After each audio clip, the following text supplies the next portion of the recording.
Қазір математика сабағына қош келдіңіздер. Балалар, жаңа сабағымызды бастамас бұрын қазір ширату тапсырмасын орындап алайық. Қазір мен сіздерге пазл таратамын. Есептерді шығару арқылы сол пазлды құрастырамыз.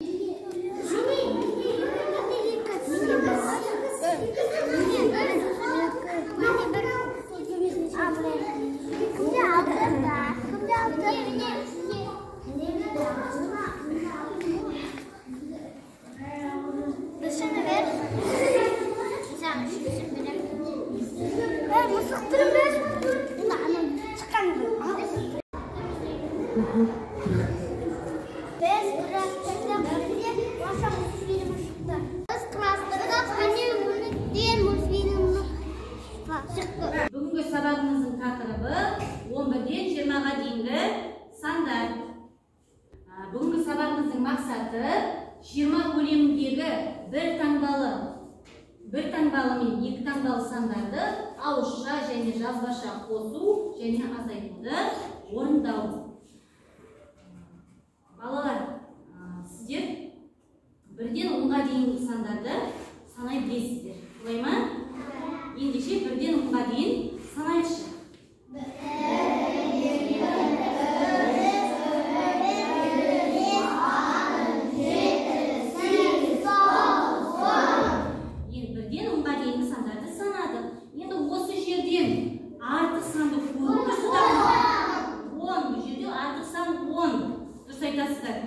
Неге 10 артық сан? Себебі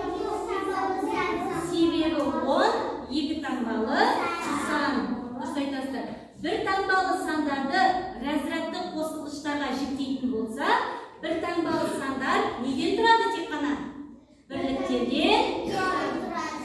Қайталаймын, бір таңбалы сандар неден тұрады? Бірліктерден тұрады. Енді сонда бір таңбалы сандарымыз 1-ден 9-ға дейінгі сандар бір таңбалы сандарға жатады екен.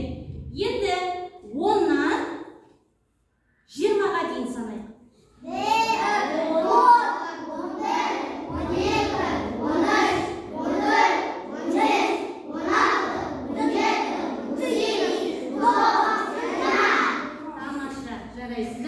10-нан 20-ға дейінгі сандарды санадық.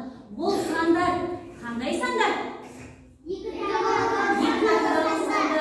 Екі таңбалы сандарды разрядты қосылғыштарға жіктейтін болса, екі таңбалы сандардың ондығы және бірлігі болады екен.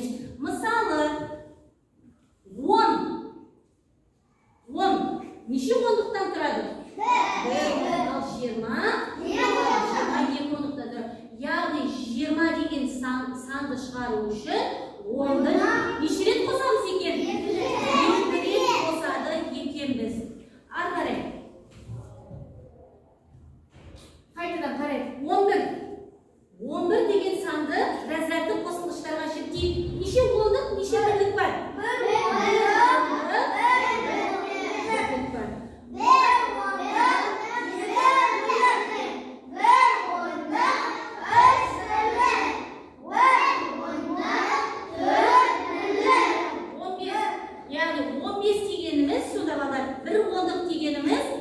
Қандай санда тең?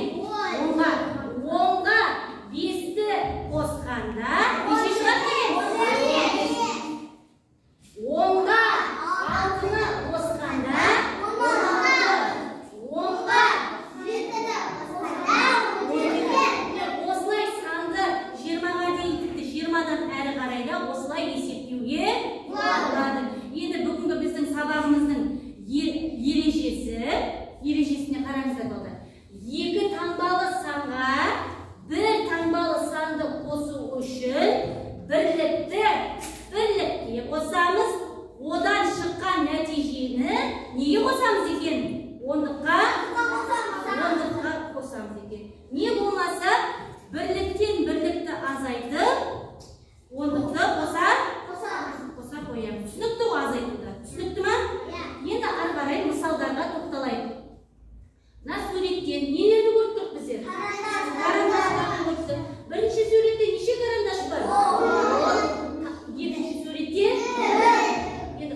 ойыншық сатып алып келді.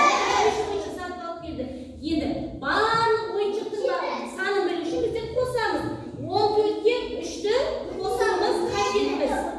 14-ке 3-ті қалай қосамыз, балалар? Манағы ережеге сүйенеміз. 14-ті разрядты қосқыштарға жіктейміз. 14-те неше ондық бар? 1 ондық. Неше бірлік бар? 4 бірлік бар екен. 1 ондығымыз нешеге тең? 10-ға тең. Енді бірінші бірліктерді қосып аламыз. 14-тің бірлігі неше? 4-ке 3-ті қосамыз. 4-ке 3-ті қосамыз. Нешеге тең? 7-ге. Міне осы шыққан нәтижені 10-дыққа қосамыз. 7-ге 10-ды қосамыз. Неше болды? 17. Сонда барлығы сендерде неше ойыншық бар екен? 17 ойыншық бар. Балалар, енді тақтадағы есепке назар аударайық. Кім оқиды? Кім оқиды? Кел Айзек. Ашаға 15 түп, қызана 5 түп, 30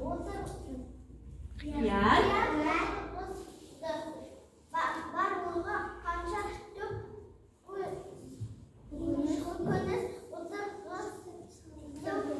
отырғызылды. Тамаша, отырамыз. Есептің мазмұнын түсіндік пе, балдар? Есепте не белгілі? Бақшаға 15 түп қызанақ, 5 түп қияр отырғызылды. Барлығы қанша түп көкөніс отырғызылды. Есепте не белгілі? Қызанақ белгілі, сосын қияр белгілі. Қызанақ нешеу? 14. Қияр нешеу? 5. Бізден есеп нені сұрап тұр шешуді? Барлығын сұрап тұр. Барлығын табу үшін қандай амалды қолданамыз, балалар? Қосамыз. Кім тақтаға шығып схемасын сызады? Арекет.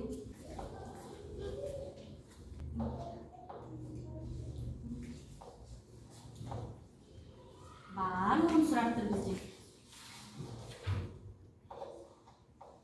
Енді шешуін табамыз.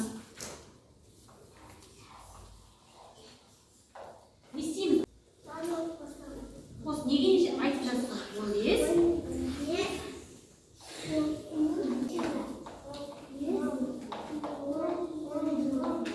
Жауабы жазамыз. Жауабы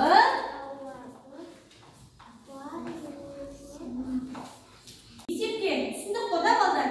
Енді барлығымыз дәптерімізге жазып алайық.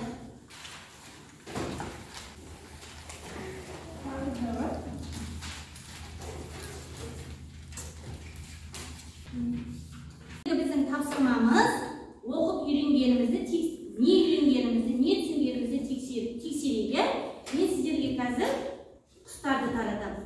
Әркім өз тобымен құстардағы өрнектерді шешу арқылы өзінің ұясына әкеліп құстарды қондырады. Тапсырма түсінікті ме?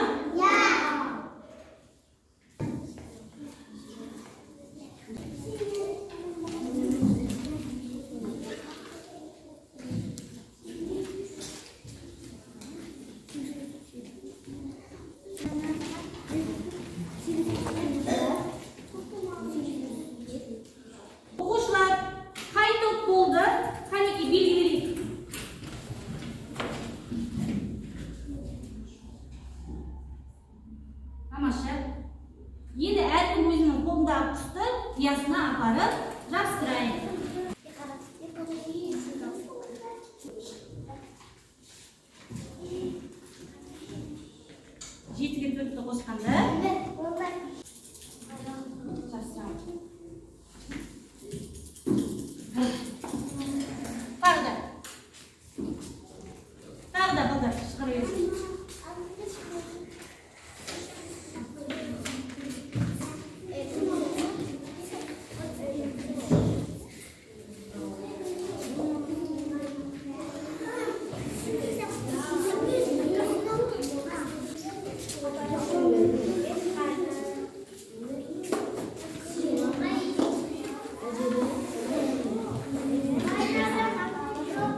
анда көңіл күйлеріңіз нашар болса, қызыл алманы алма ағашына жабыстырамыз. Кел шыға қойыңыз. Мен бүгінгі сабаққа түсіндім, көңіл күйім тамаша. Мен бүгін көңіл күйім жақсы, сабаққа түсіндім. Бүгінгі сабақ маған ұнады, көңіл күйім тамаша. Оқушылар, алма ағашына алманы жабыстырдық. Көп оқушымыз сабақты түсінген екен. Көңіл күйлеріміз жақсы екен. Бүгінгі сабақ ұнады ғой да барлығыңызға?